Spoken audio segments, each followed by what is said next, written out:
A leader of Thailand's rescue mission to save 12 boys and their soccer coach from a cave now says we have a limited amount of time. He spoke after a former Thai Navy SEAL, 38-year-old Saman Kunan, died inside the cave complex from a lack of oxygen. Officials say he was working as a volunteer diver and was delivering oxygen canisters to the scene when he collapsed. The soccer team has now been trapped for 15 days.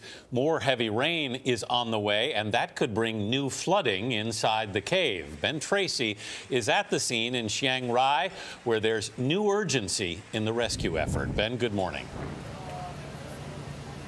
Yeah, good morning. So the death of this diver certainly has raised questions about whether or not these young, untrained boys could survive that same kind of dangerous journey out of this cave.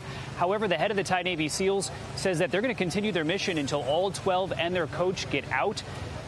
And as you mentioned, those heavy rains that are headed this way certainly added urgency because time is running out. Crews are working frantically to pump out water from inside the cave system where 12 boys and their 25-year-old soccer coach are trapped.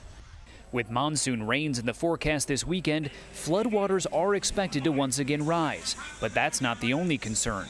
Authorities say oxygen levels inside the cave are dropping, and they are rushing to install a 3-mile-long oxygen tube.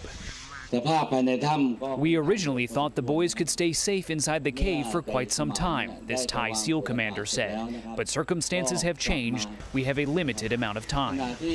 From the cave entrance to an area known as Chamber 3, the water is now down to around knee-high level, but the space between Chamber 3 and the boys is still completely flooded. The only way through it includes a nearly 100-foot underwater dive. That is close to where the former Navy SEAL diver died on Thursday. Thai authorities say he was on his way back from delivering air tanks to the group when he passed out underwater. He was pulled out unconscious and unable to be revived. Authorities are trying to get the floodwaters to a level where the boys would not have to dive and could swim out with life jackets on and their heads above water. So just over here is the entrance to the cave, and all day long they are bringing things in and out. Right now it appears they're actually trying to move in these large submersible water pumps in order to pump more water out of the flooded cavern. But even if they are successful in pumping enough water out, there is worry the group does not have the endurance to make the nearly 5-hour-long trip out of the cave. Some are showing signs of weakness and malnutrition, and most do not know how to swim. I'm worried. He has never dived, said the father of one of the boys, but he can swim a little.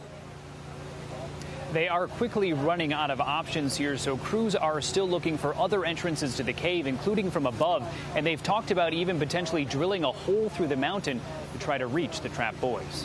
Alex?